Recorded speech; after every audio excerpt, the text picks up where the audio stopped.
In 1893, Theodore Roosevelt published his book, The Wilderness Hunter. Having a total of 47 books published, The Wilderness Hunter was his 11th book. In the book, he writes of two frontiersmen. Their main focus for setting out was hunting for beavers in the Bitterroot Mountains between Idaho and Montana. Prior to this year, a hunter's body had been found, torn apart and bitten by an unknown beast, which left large, human-like footprints around the campsite. The hunters set out in the bitter cold of winter.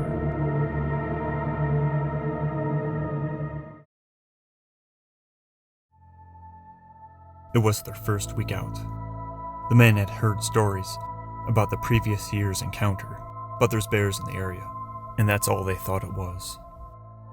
Stories of Sasquatch date back for centuries. One hunter that they ran into just describes it as a wendigo. Roosevelt describes it as a goblin in his book. Bauman and his partner didn't think much of it. During their first week of trapping, they didn't have much luck. The traps had been set off, but nothing remained. Some traps looked like the beavers had been dragged from there, which is not unusual for animals to scavenge traps. They set up camp before it gets too dark. There's still a couple of hours left of daylight, so they each go out on their own. When they return back to camp, they find that a bear had rummaged through everything and scattered everything around the campsite. There's a clear line of footprints walking away from the site. They weren't bear tracks. They looked like somebody was walking without shoes, and it looked like a bipedal stride. Bowman's partner examines the footprints and gets a little nervous. Bauman, on the other hand, laughs it off. They discuss what else it could be before not coming to an agreement.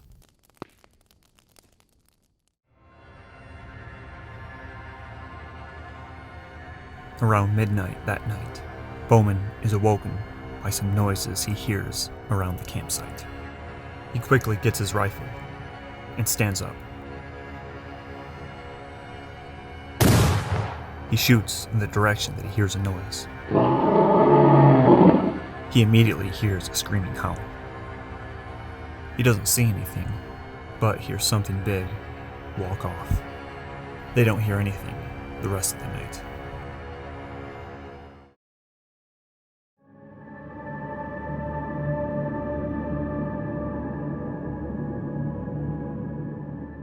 In the morning, they get up and go about their day as usual. They don't talk to each other about the previous night. They each set out to go to their traps. In the evening, they come back to the campsite to find it scavenged again, just like the previous day.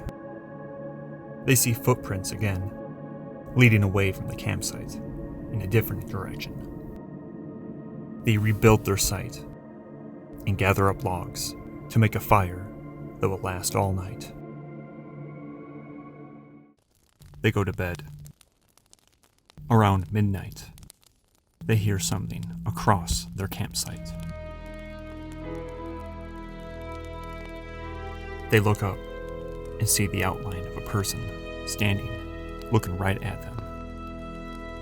Because the fire was still going, they could see it had fur over its entire body.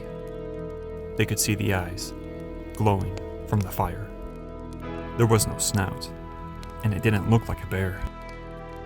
They were scared that this goblin would move into the campsite. But it just stood there, staring at them, eye to eye, for what feels like an hour. It was probably only 2 minutes. As if this thing got bored, it goes off into the forest.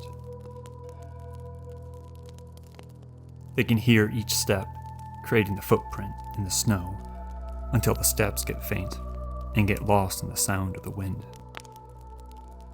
Although they find it difficult, they manage to go back to sleep.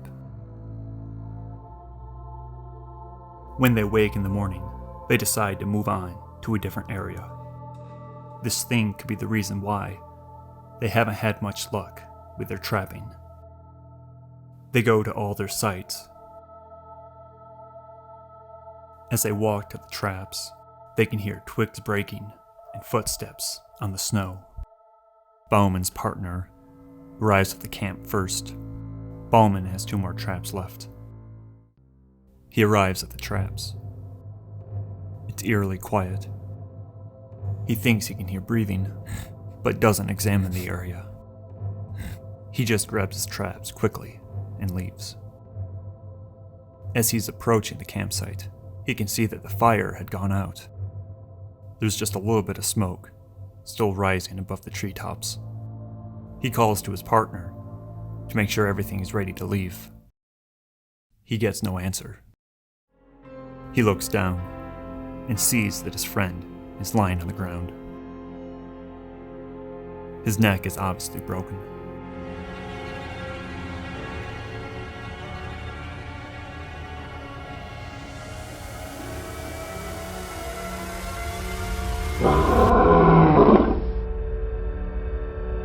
The snow around the body had been disturbed, as if there was a big struggle. He sees footsteps again, going into the forest. Theodore Roosevelt believed the man enough to include it in his book. Roosevelt would later go on to experience his own encounter.